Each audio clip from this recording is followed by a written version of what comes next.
తాళి కట్టడానికి నేను రెడీ, మీ ప్లాన్ ఫాలో అవడానికి నేను రెడీ.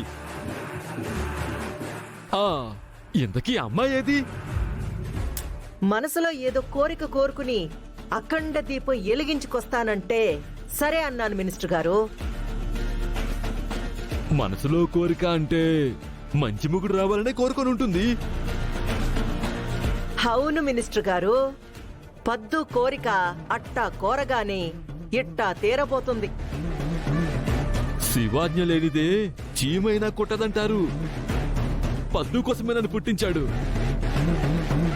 అవునవును, కాకపోతే ఓ 30 సంవత్సరాల ముందు పుట్టించాడు అంతే.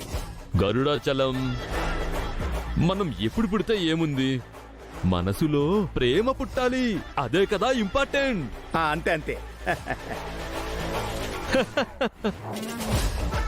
అవును, ఇంతకీ అఖండ దీపంతో వస్తున్న నా కాబోయే భార్య ఎక్కడండి? ఇంకా కనిపించట్లేదే.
ఏంది బావగారిది?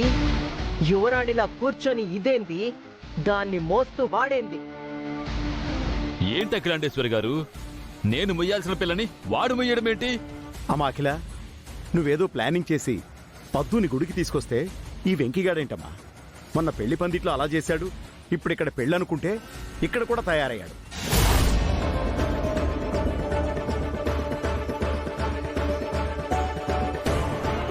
అంతా నా కర్మ. చూసావా మమ్మీ, అది వాడు పబ్లిక్ గా, పైగా గుడిని కూడా చూడకుండా ఎంతకి తెగించారో. ఇది ఇలాంటి ఎదో పనులు, బరితెగింపు వ్యవహారాలు చేస్తా ఉండదనే ఎప్పటికప్పుడు నా కంటి కంట్రోల్లోనే పెడతా ఉండాను. కొంచెం సందు దొరికితే ఇది దీని తీరు.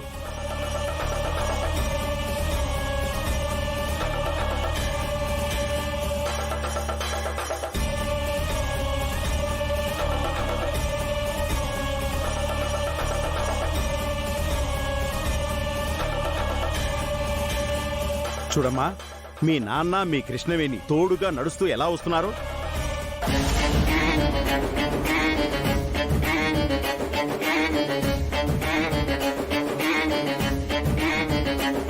చిచి, ఇంతమందిలో అంతా కలిసి ఆళ్లపాటి వారి పరువు వేళ్లతో సహా పెకిలించి అవతల పారేస్తున్నారు.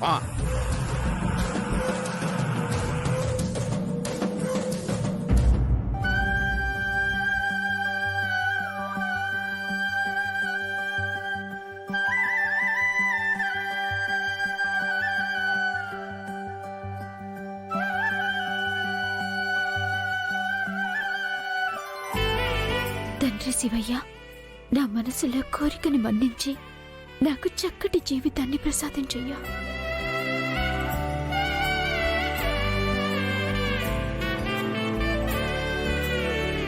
వెంకీ గారు, చాలా చాలా థ్యాంక్స్ అండి. ఇవాళ మీరు గాని నా పక్కన లేకపోయింటే ఆ స్వామి దీవెన నాకు దక్కేది కాదు.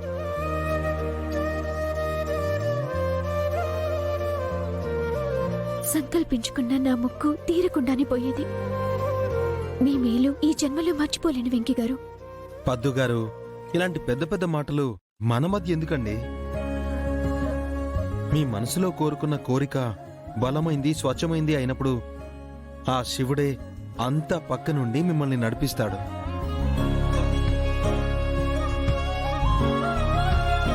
ఏమో, నన్ను కూడా మీకోసం ఆ శివయ్య పంపించాడేమో. ఇలా మీ మొక్కును తీరేలా చేశాడేమో.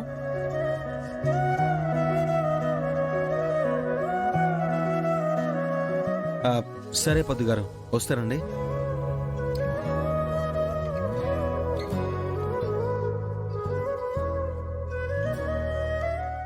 చూసావా అఖిల, ఎంత క్లోజ్గా మాట్లాడి వెళ్తున్నాడో.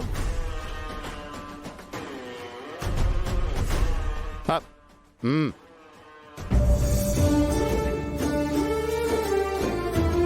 అమ్మా, వెంకీని చూస్తుంటే ఎందుకో నీ సమస్యల్ని తొలగించడానికి ఆ శివాజ్ఞతోనే మన ఊళ్ళో అడుగుపెట్టాడేమో అనిపిస్తోంది. నాకు అలాగే అనిపిస్తుంది తాతయ్య.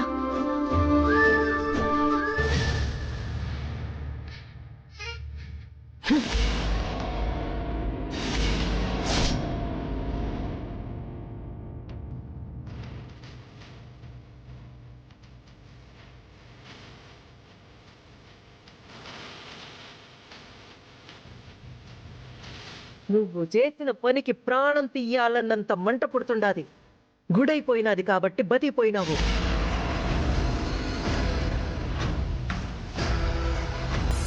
అఖిల, ఇప్పుడు పద్దు ఏం తప్పు చేసిందని నువ్వు ఇంతలా కోపం తెచ్చుకోవడానికి? ఏంది నాయనా, పక్కనే ఉండి మనవరాలేసే యదవేశాలు చూస్తా ఉండేదే గాక ఏందని నువ్వు నన్నే ప్రశ్నిస్తా ఉండావా?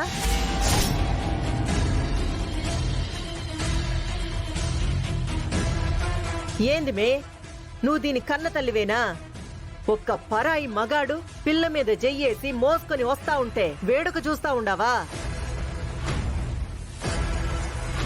అఖిల, మనసుకు ఏది తోస్తే అది ఊహించుకొని నోటికొచ్చినట్టు మాట్లాడేస్తావా? ఏం జరిగిందో కూడా తెలుసుకోవా? పద్దు అఖండ దీపంతో మెట్లెక్కి వస్తుంటే అరికాలుకి గాజు పెంకు దిగిపోయింది.